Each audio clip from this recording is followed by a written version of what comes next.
한 절씩 교도록 하겠습니다. 제가 가진 성경은 신약성경 59쪽입니다. 마가복음 4장 35절에서 41절에 있는 말씀입니다. 다 찾으신 줄 알고 35절을 제가 먼저 봉독합니다. 그날 저물 때에 제자들에게 이르시되 우리가 저편으로 건너가자 하시니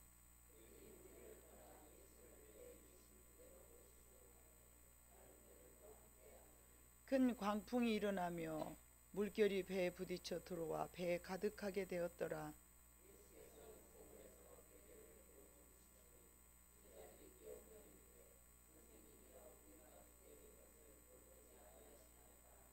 예수께서 깨어 바람을 구르짖으시며 바다더러 이르시되 잠잠하라 고요하라 하시니 바람이 그치고 아주 잔잔하여지더라.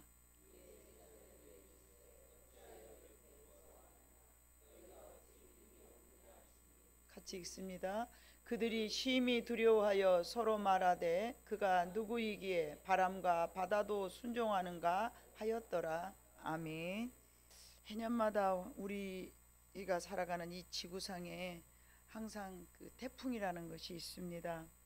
태평양에서부터 시작하여서 일어난 심한 강풍을 우리는 이 인생이 살아가면서 왜 이런 것들이 있는가, 태풍이 올라갈 때마다 불안하면서 이번에는 그냥 지나갔으면 좋겠는데 얼마나 또 우리 인생에게 많은 피해를 줄까, 그런 두려움과 염려를 가지게 됩니다. 우리가 살아가는데 불필요한 것으로 여겨지죠. 없었으면 좋겠다, 일어나지 않았으면 좋겠다, 그런 마음을 갖고 있는데 왜 그 무시무시한 태풍은 꼭 이 지구상에 있어야 되는가. 그 태풍이 없어서는 안 되는 그런 자연계의 요소이라고 학자들은, 전문가들은 말을 합니다. 우리가 몰랐을 때는 태풍이 불필요한 것으로 여겨지지만 실제로는 태풍은 바닷물을 순환시켜야 하는 막중한 사역이 있다고 그럽니다. 태풍으로 인하여 바다 깊은 속까지 산소가 공급되는 과정으로 생태계가 복원이 되고 해조류와 어패류가 더욱더 풍성해지는 그런 역설적인 생명이 살아나는 과정이라고 그럽니다. 아, 그렇구나. 우리가 생각하지 못했던 그런 하나님의 섭리와 뜻이 있으셨구나. 왜 하나님은 이런 불필요한 것들을 우리 지구상에 있게 하셨는가, 그렇게 생각하지만 그런 것들이 태풍이 없었을 때는 모든 바다의 생태계가 무너지기 때문에, 그래서 바람이 일어나야 된다고 합니다. 그래서 반드시 있어야 되는 것이 태풍이라고 말합니다. 이와 같이 우리 인생들에게도 바람이 붑니다. 원치 않은 풍랑을 우리가 만나게 되죠. 적잖은 풍랑이 일어나고 잔잔한 또 바람이 불어오기도 하고. 오늘 본문을 봐보니까 예수님과 함께 제자들이 이제 사역을 하던 중이었어요. 근데 갑자기 바람이 부는 거예요. 35절 보니까 그날 저물 때에 하기 이르기 전에 봐보면은 마가복음 4장에 다 겨자씨 또 하나님의 천국에 대한 말씀을 막 전하고 이제 제자들과 함께 강 건너편으로 어두워졌을 때 건너가려고 하는 그 순간에 이제 예수님은 피곤하셨던지 이제 배 한쪽 뒤편에 고물에서 주무시게 되었고, 그 주무시고 있는 그 상황 속에서 풍랑이 일어났는데 이 풍랑이 잔잔한 풍랑이 아니었어요. 37절에 봐보니까 큰 광풍이라고 그런 거예요. 그러면 이 큰 강풍은 갑자기 일어난 거죠. 갑자기. 신압으로 일어났더라면 예수님이 그 배를 띄우지 않았을 거예요. 강풍이라는 것이 갑자기 일어난 거예요. 우리 인생에서도 예기치 않은 평탄한 인생이라고 생각했는데 갑자기 몰아닥치는 그 험한, 우리가 맞부딪힐 수밖에 없는 인생의 어떤 그런 요란함, 또 내가 감당할 수 없는 그런 것을 우리는 시련이라고도 하고 또 이제 이렇게 여러 가지들로 표현을 합니다만은, 어찌 됐든 간이 광풍이라는 표현은 우리가 감당할 수 없는 바람, 세게 부는 바람을 강풍이라고 하죠. 근데 이 상황 속에서 여러분 생각해 봤을 때 봐보면은 그 예수님과 제자들이 그 광풍을 똑같이 맞이했는데 틀린 그런 어떤 상황이 나옵니다. 예수님은 이 태풍, 즉 말하면 강풍에 요동함이 없이 주무시고 계신 거예요. 예수님이 불감증 환자였을까요? 둔할까요? 아주 둔하실까요? 옆에서 누가 베리 쨘다기도 모르는 그런 잠탱이였을까요? 아니잖아요. 누군가가 내 옷깃을 살짝 만졌고 치료가 됐는데 누가 얘 내 옷을 만졌니? 그러니까 예수님이 아유, 제자들이 그럽니다. 이렇게 수많은 사람들이 밀리는데 누가 예수님 살짝 밀쳤겠죠. 아니다, 내 옷에서 능력이 나간 걸 내가 느꼈다. 누군가가 내 옷을 만졌다. 요 정도로 예민하신 분인데 그 크나큰 광풍을 모를 리가 없잖아요. 그래서 제자들이 말을 합니다. 주여, 우리가 죽게 되었는데 왜 돌아보지 아니하십니까? 38절에 고물이라는 것은 배 한편을 이야기하는 것, 뒤쪽에. 그래서 예수님께서 같은 상황인데 다른 태도의 그런 심리적인 요양을 지금 우리가 짧은 구절이지만 볼 수가 있어요. 왜 예수님은 이렇게 심한 풍랑에도 요동함이 없이 평안하실 수 있을까? 예수님께서 그것도 당연하게 광풍이 일어난 이 상황 속에서 제자들에게 책망을 하십니다. 38절에 봐보니까 40절, 이에 어찌하여 이렇게 무서워하느냐? 너희가 어찌 믿음이 없느냐? 이것은 무엇에 대한 믿음이었을까요? 예수님과 함께 하고 계시는데 야, 내가 너희들을 도와줄 줄 어찌하여 믿음이 없느냐? 이런 믿음이었을까요? 아니면 너는 어찌하여 우리와 함께 하신 하나님의 능력을 너희는 어찌하여 그렇게 깨닫지 못했느냐? 그랬을까요? 아무튼 같은 상황에서 다른 태도, 예수님은 신이니까 그랬을까요? 예수님은 그까지 파도쯤은 내 손으로 내가 다 감당할 수 있어, 그런 어떤 막중한 능력이 있어서 그랬을까요? 하여간 예수님께서 믿음이 없음을 말씀하시는 것은 심한 풍랑이 일어났을 때에 마음 먹고 있는 그 태도에 대해서 분명히 책망을 하셨습니다. 어찌하여 믿음이 없느냐? 이제 이 상황과 사건을 가지고 우리들의 삶에 적용시켜보는 시간을 갖도록 하겠습니다. 태풍은 바닷속에서 산소를 공급하는 반드시 있어야 되는 생태계의 활력소인 것처럼 인생에 있어서 환난이나 고난은 우리에게 유익하다라고 분명히 하나님께서 말씀하셨습니다. 그리고는 그런 환난 날이 닥쳤을 때 너희는 이렇게 해야 된다라는 환난을 우리가 맞이하는 삶에 대한 태도를 분명히 말씀하셨는데, 시편 50편 15절에 봐보니까 환난 날에 너희는 내게 부르짖으라 말씀하신 거예요. 환난 날에 나를 부르라, 내가 너를 건지리니 네가 나를 영화롭게 하리로다. 자, 이게 여러분 이해해보면 무슨 말씀이세요? 환난이 우리에게 임하지 않는 게 아니에요. 우리 인생에게 똑같이 환난이, 예수를 믿거나 안 믿거나 환난이 다 있습니다. 이 환난 날에 환난이 딱 닥쳤을 때 어쩌라는 얘기예요? 하나님 앞에 기도하라는 얘기죠. 너희가 내게 나를 부르라, 하나님을 찾으라, 하나님을 찾으라, 나를 부르라. 내가 그럼 너를 건지리니, 내가 너를 도와주리니, 내가 네 문제를 저거를 그대로 해석하면 그런 말입니다. 네가 어려움을 당했어? 그럼 나한테 기도해. 그럼 네가 나한테 요청을 해. 그럼 내가 너를 건져줄 것이고, 그 건짐을 통해서 네가 나한테 오메 하나님이 나를 도와주셨네 하고 네가 영광을 돌릴 거야. 저 말씀을 그대로 해석하면 그 말씀입니다. 환난 날에 환난 그거 임하지 않아야 되는데 왜 임했느냐? 그런 하나님의 말씀이 아니죠. 근데 우리 그리스도인들은 어떻게 마음 먹어요? 왜 환난이 내게 임한 거야? 나 열심히 예수 잘 믿었는데 왜 나한테 이런 일이 생긴 거야? 내가 하나님을 의지하고 지금까지 살아왔는데 왜 나한테 이런 어려운 일이 생긴 거야? 우리는 이렇게 태도를 합니다. 주님, 풍랑이 일어났어요. 왜 애매하고 계세요? 제가 죽게 되었잖아요.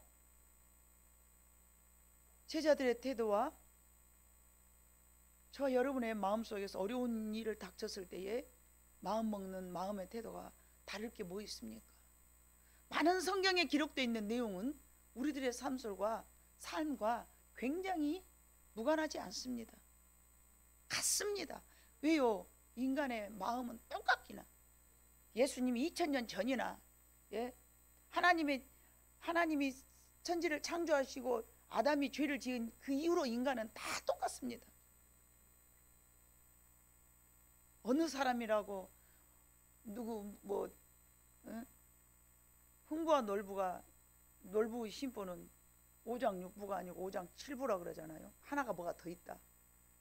이 심술이라는 뭐가 또 하나 있어가지고 일반 인간하고 다르다. 과연 그럴까요? 그리고 믿음이 있는 사람들은 믿음이라는 어떤 기능이 따로 또 하나 가지고 있을까요? 그래서 엘리야 보고 히브리서 봐보면 엘리야는 우리하고 성정이 같지만 그가 기도함에 하늘에서 비가 멈추고 그가 기도함에 다시 비가 내리더라. 그가 우리하고 성정이 틀리다 그랬는가요? 똑같다 그랬습니다. 근데 왜 그는 그러한 능력을 자기가 발휘하고 살고 저와 여러분은 능력이 없어서 항상 어려운 일 당하면 걱정하고 두렵고 염려되고 뭐가 문제일까요? 남다른 기능을 그들이 가지고 있을까요?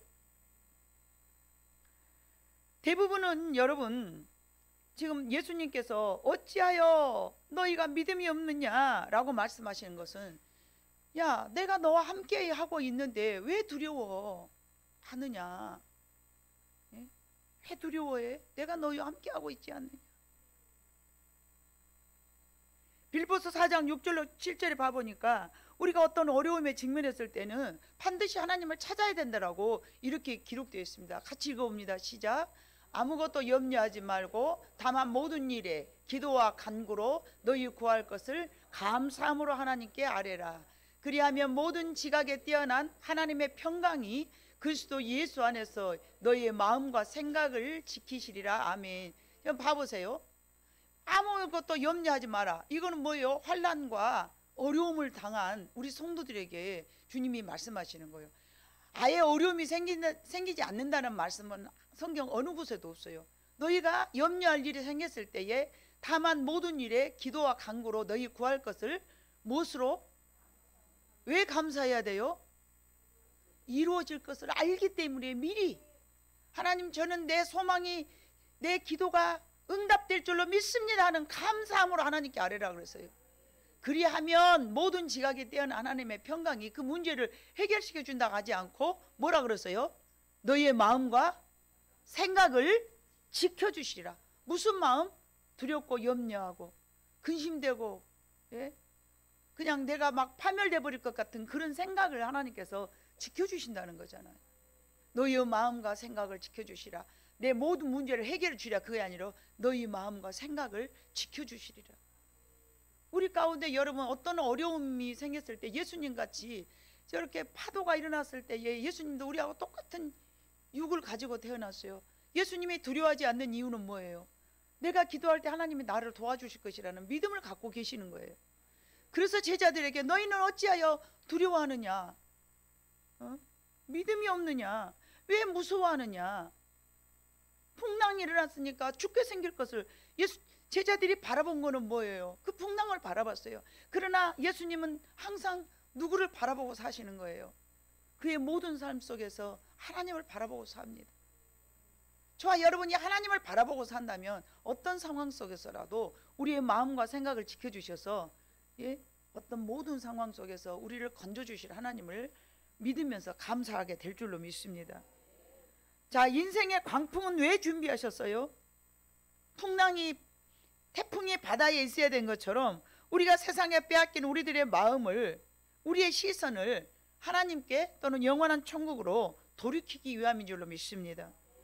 하나님의 백성이기에 하나님의 나라를 소망하려 하게 하시려고 우리가 세상에가 이렇게 빠져갖고 있을 때 야, 네 시선을 그쪽으로 두지 말고 하나님 앞에 둬. 그렇게 하시려고 우리가 어떤 풍랑이 일어난 거예요.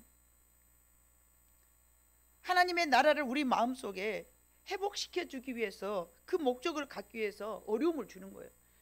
어려움이 없으면요 세상에서 딴전 피우고 삽니다. 세상에서 살면 하나님은 그대로 내버려 두지 왜 우리를 그러면 이렇게 어려움을 주는가? 그러다가 지옥 백성 되니까. 아멘? 천국을 소망하고 살아야 영원한 곳에 우리가 잠시 사는 이 세상에다 마음을 다 빼앗기고 살면 어려움이 계속 있는 거예요. 왜요? 천국을 소망하고 살아야 될 백성들이 이 땅에다 마음을 바치고 살다가 지옥에 내려갈까? 그것이 가장 하나님은 두려우신 거예요. 그래서 풍랑을 주신 거예요. 우리가 살아가는 동안 평안한 길만 있는 것이 아니라 바람은 언제나 불어오게 되는 줄로 믿습니다. 우리가 살아가는 동안 언제 어디서나 크고 작은 풍랑이 일어납니다. 우리들의 인생에 풍랑이 없기를 바라지만 예수님은 풍랑이 없는 인생을 준비하지 아니하시고 오히려 풍랑 가운데서 평안하기를 원하십니다. 저와 여러분이 풍랑이 없는 세상을 바라보고 꿈꿉니다. 하나님, 내게 어려운 일이 당하지 않기를 원합니다. 하나님, 내게 어떤 문제가 생기지 않기를 원합니다. 그럽니다. 그러나 하나님은 그 문제를 해결해 주지 아니하고 그 문제 속에서 우리가 평안하기를 원하십니다. 전쟁에 능하신 하나님, 우리가 예배드리기 전에 찬양했죠. 전쟁에 능하신 하나님, 전쟁은 하나님 앞에 속해 있습니다. 단지 우리는 기도해야 됩니다. 시국이 엉망진창이었습니다. 우리가 할 수 있는 게 무엇입니까? 오직 기도밖에 없었습니다. 우리 다 같이 기도했잖아요. 하나님, 나라가 엉망진창이 됐어요. 도와주세요. 말도 안 되는 세상으로 다시 거꾸로 돌아가고 있어요. 하나님, 여러분 다 같이 기도했잖아요. 우리의 기도를 하나님 응답하신 줄로 믿습니다. 앞으로도 우리의 기도를 지속적으로 기도할 때에 도우시는 하나님께서 도와주실 줄로 믿습니다. 그래서 왈가왈부할 일이 아니고 우리는 항상 뭐만 해야 됩니까? 기도만 하면 되는 것입니다. 알고알고 해봐야 입술로 죄밖에는 안 짓습니다. 저러면 쓰네, 저러면 못하네. 왜 죄를 짓습니까? 과거에 지은 죄 회개하기도 복잡해 죽겠는데 오늘 내가 뭐하러 죄를 짓겠습니까? 에스더서 4장 14절에 봐보니까요, 이때에 네가 만일 잠잠하여 말이 없으면 유다인은 다른 데로 말미암아 노임과 구원을 얻으려니와 너와 네 아버지 집은 멸망하리라. 네가 왕후의 자리를 얻는 것이 이때를 위함이 아니지 누가 알겠니? 이건 누가 말하는 거예요? 모르드게가, 에스더 사촌 오빠가. 얼마나 그 상반절 봐보세요. 이때에 네가 만일 잠잠하면 네가 왕에게 우리 이제 그 우리 민족을 구원해 달 시켜서 네가 이 일을 위해서 왕후가 됐어. 그러니까 네가 가만히 있으면 안 돼. 너는 이때를 위해서 선택받은 거야. 그 말도 좋아요. 근데 제가 가장 늘 듣는 말씀이지만은 모르드게의 믿음이라는 것이, 여러분, 두 번째 줄, 유다인은 다른 데로 말미암아 노임과 구원을 얻으려니와. 얼마나 확신에 찬 마음입니까? 네가 안 도와줘도 하나님은 우리 유다인들을 도와줄 거야. 네가 만약에 이 일에 동참하지 않으면 유대인은 다른 방법으로도 반드시 노임을 받을 것이요, 구원을 받을 것이요. 대신에 네가 이 일을 안 하면 네 아버지 집은 네 왕후 자리까지 다 멸망할 거야. 이런 배포, 여러분 멋있지 않습니까?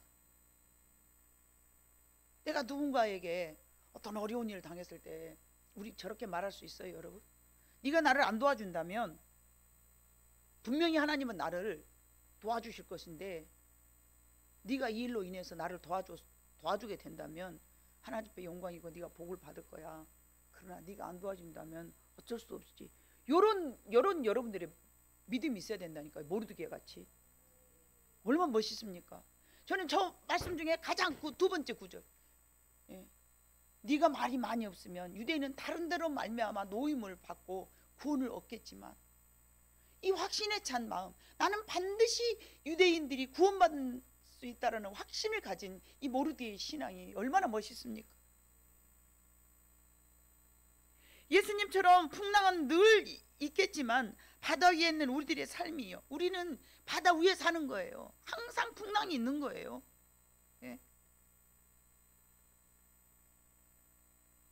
예수님은 항상 풍랑이 있을 것을 예측하고 사신 거예요.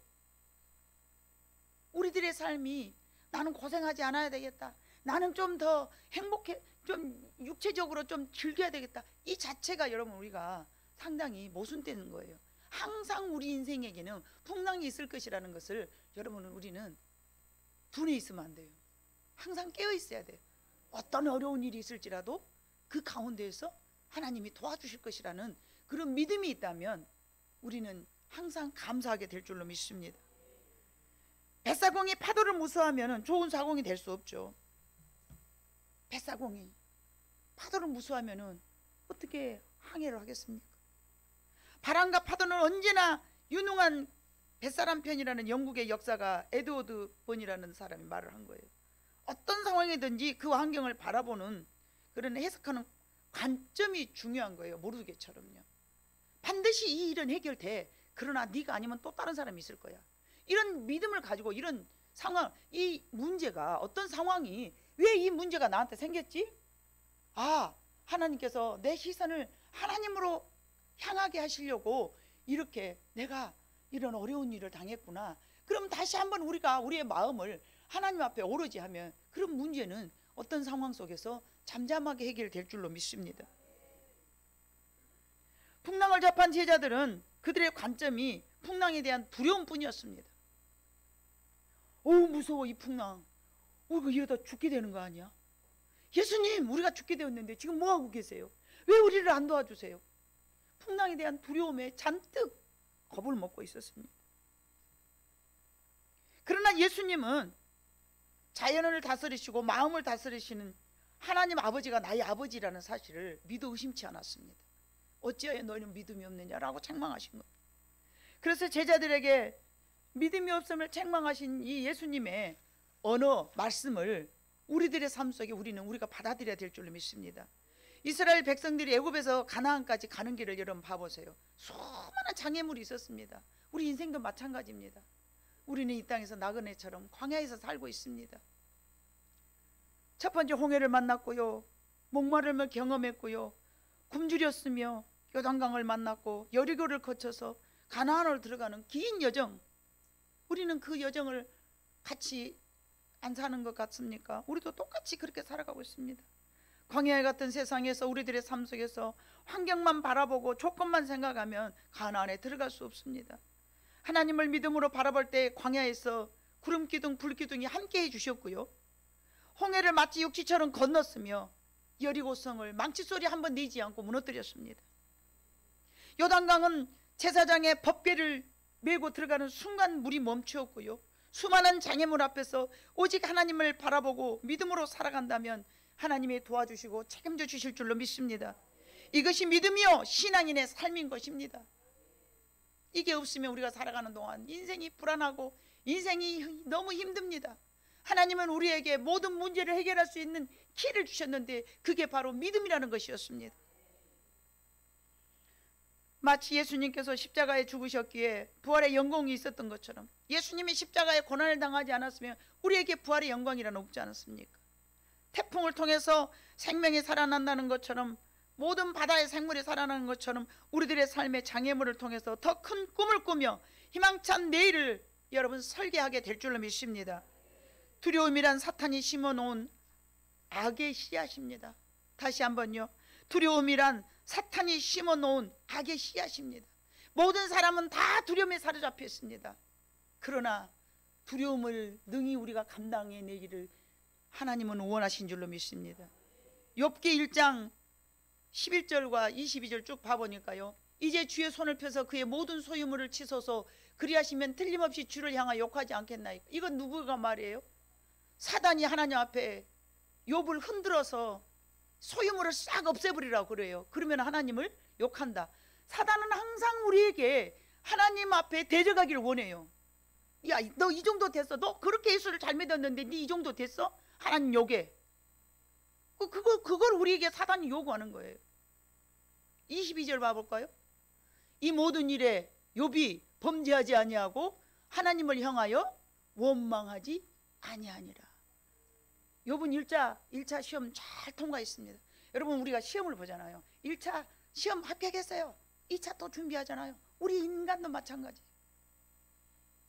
2차 시험에는 또 욥이 넘어지고 말아요.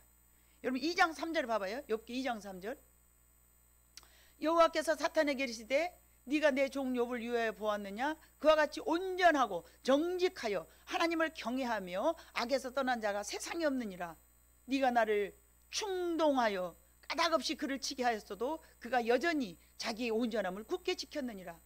이게 누구의 말씀이에요? 여호와 하나님이 누구를 인정하는 말씀이에요? 욥을 인정하는 말씀이에요. 시험을 잘 통과했으니까. 자, 여러분이 하나님 앞에 어떤 환난 가운데서도 여호와께서 사탄에게 이르시되 네가 내 종 아무개를 보았느냐고 여러분의 이름을 거다 한번 넣어봐 보세요. 네? 욥을 보았느냐 그러지 말고 여러분의 이름을 한번 더, 여호와께서 사탄에게 이르시되 네가 내 아무개를 주의하여 보았느냐. 그와 같이 온전하고 정직하여 하나님을 경외하며 악에서 떠난 자가 세상에 없느니라. 이런 말씀을 우리가 들어야 됩니다. 그렇게 말씀 들을 만한 우리의 신앙을 우리는 키워가야 될 줄로 믿습니다. 하나님께서는 풍랑 가운데서도 예수님과 함께 하기를 원하시어 예수 그리스도를 이 땅에 보내주셨습니다. 하나님이 주관하시는 이 세상 우주 만물을 예수 그리스도를 통하여서 모든 삶 가운데서 우리에게 보여주신 거예요. 그래서 제자들과 함께 풍랑도 걸어보셨고, 제자들과 함께 5,000명을 먹이고도 보리떡 5개와 물고기 2마리로 먹이고 남은 것을 보여주시면서 너희가 먹고 마시는 거 걱정하지 마라. 무엇을 먹을까 무엇을 마실까 염려하지 마라. 이거는 다 이방인들이 하는 것이니라. 40년 동안 광야에서 무릎이 헤어진 걸 봤느냐, 신발이 떨어진 걸 봤느냐. 60만 장정이 여러분 농사지어서 먹고 살았습니까? 날마다 하나님께서 만나를 먹여주시는 거예요. 만나만 먹기 싫어요, 고기 주세요. 메추라기를 막 이빨의 사이에 낑기도록 아주 한 달 동안 냄새 물리도록 막 아주 한 달 동안 먹여버리신 거예요. 하나님의 능력은 그때나 지금이나 여러분 똑같습니다. 그때는 하나님의 능력이 크고 지금에는 능력이 없으십니까? 지금에는 예수님이 주무신 것처럼 하나님이 주무십니까? 아닙니다. 여러분의 문제마다, 여러분의 사건마다 하나님 앞에 아뢰시기를 바랍니다. 기도하시기를 바랍니다. 하나님을 찾기 위한, 내 문제는 하나님을 찾게 하기 위한 하나님의 깔아놓은 하나님의 계획과 섭리이시라는 것입니다. 아, 내가 세상에 너무 해차를 많이 했구나, 이제 하나님 앞에 집중해야 되겠구나. 우리가 그렇게 해석을 하시면서 나아가시다 보면 하나님께서 여러분들을 책임져 주시리라 믿습니다. 하나님께서는 세상에 풍랑이 일어나든 말든 관심도 대처하심도 없는 그런 분이 아닙니다. 이 땅이 험한 인생의 여정에 주님이 함께해 주시기 위해서 이 땅에 내려보신 것처럼 우리가 고생하고 있는 것이 하나님의 본심이 아니라고 신명기에서 말씀하셨습니다.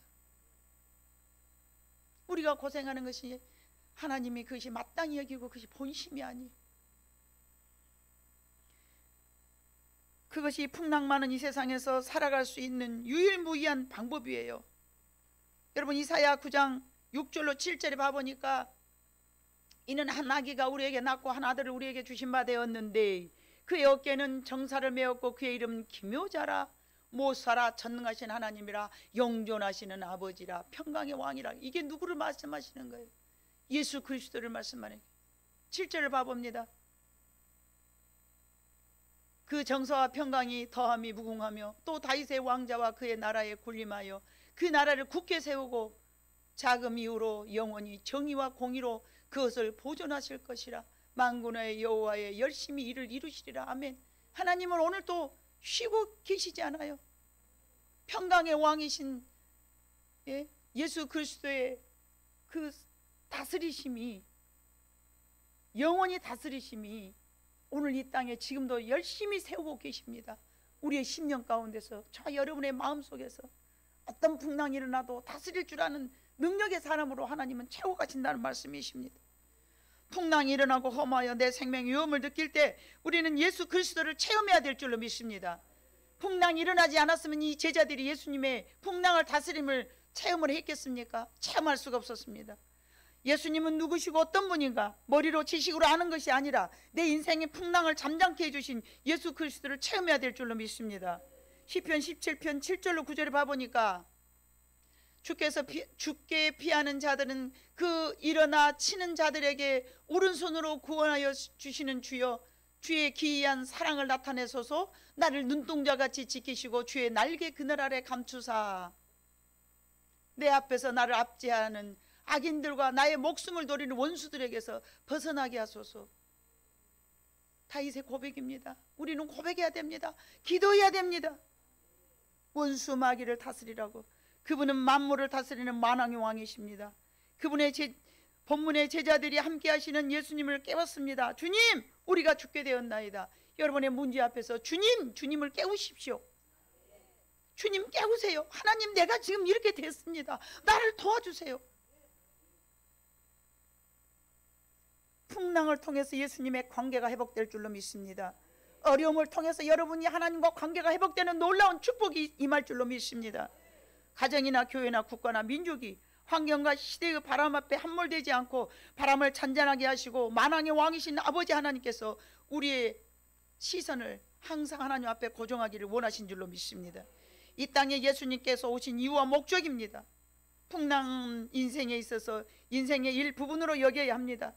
폭풍이 닥쳤구나, 아, 나는 죽게 되었구나, 이런 연약한 마음은 우리의 마음의 그물입니다.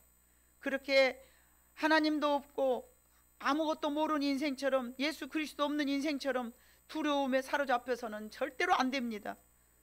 우리들의 인생의 태풍이 왜 일어난가요? 태풍의 목적은요, 예수 그리스도를 체험하라는 하나님의 특별한 은혜인 줄로 믿습니다. 경험하지 않고 지식만 가지고 있으면 그것은 예수님을 안다고 말할 수 없는 것입니다. 하나님은 이 땅에 사는 동안 어떤 어려움도 시련도 없는 것을 말씀하지 않습니다. 풍랑이 있는 상황에도 함께 하심을 체험하면서 잠잠하게 주님을 바라보고 의지하고 살아가는, 풍랑 속에서 평안을 우리가 누리고 살아가기를 하나님이 원하신 줄로 믿습니다. 우리는 다시 오실 예수님을 기다리는 대림절입니다. 여러분, 우리가 살아가는 이 땅에 있어서 지난 한 해를 뒤돌아봐 보니까 크고 작은 바람이 우리들의 삶 가운데 있었습니다. 분명히 있었습니다. 그러나 지내놓고 보니 모든 것이 은혜인 줄로 믿습니다. 파도가 거세게 몰아칠 때 두렵고 겁이 난 적도 있습니다. 그러나 예수님은 우리들의 피할 바위가 되어 주셨습니다. 우리들의 인생에서 바람은 언제나 불 수 있다는 것을 우리의 마음속에 각인하시기를 바랍니다. 바람이 없는 인생은 없습니다.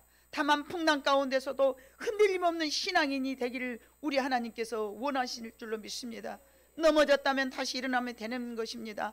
풍랑을 잠잠케 하시는 예수님을 우리는 의지하기를 바랍니다. 우리들의 생과 사 그리고 화와 복의 열쇠를 갖고 계시는 예수님을 바라보는 그런 신앙이 다 되어야 될 줄로 믿습니다. 주님이 살려주시면 우리는 반드시 살아납니다. 주님이 회복시켜 주시면 우리는 다시 일어납니다. 마가복음 2장 11절로 12절에 봐보니까 안진뱅이를 일으켜 세워주셨던 예수님의 그 기적이 나타납니다. 네가 내게 이르노니 일어나 네 상을 가지고 집으로 가라 하시니 그가 일어나 곧 상을 가지고 모든 사람 앞에서 나거늘 그들이 다 놀라 하나님께 영광을 돌리며 이르되 우리가 이런 일을 도무지 보지 못하였노라. 그렇습니다. 세상에서 흔한 일은 아닙니다.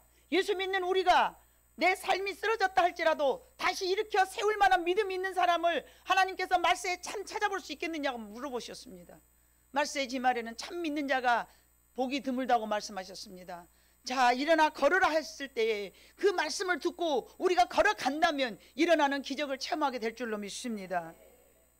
우리 하나님께서 이런 상황을 체험하시면서 여러분들이 2024년도 넘어졌고 자빠졌고 또 아버지 상했고 또 견딜 수 없는 그런 풍랑이 임했다 할지라도 잠잠하게 아버지 기다리며 주님의 도우심을 믿음으로 믿고 기다리고 살아나갔다면 여러분, 그거는 실패한 삶이 아니고 성공한 삶인 줄로 믿습니다. 다시 오실 예수님을 바라보면서 우리의 시선이 하나님 앞에만 고정된다면 잠시 잠깐이면 찾아려고 찾아볼 수 없다라고 시편 37편이 말씀하셨습니다. 잠시 후면은 그것이 너희가 찾을 수 없도록 우리 하나님께서 다 모든 문제를 해결해 주신다 말씀하셨사오니 여러분, 다시 잠잠케 하시는 하나님의 그 놀라우신 축복이 저와 여러분에게 임하는 기적의 삶을 맛보는 우리 세밭 성도들이 다 되게 해주시기를 주님의 이름으로 축복합니다.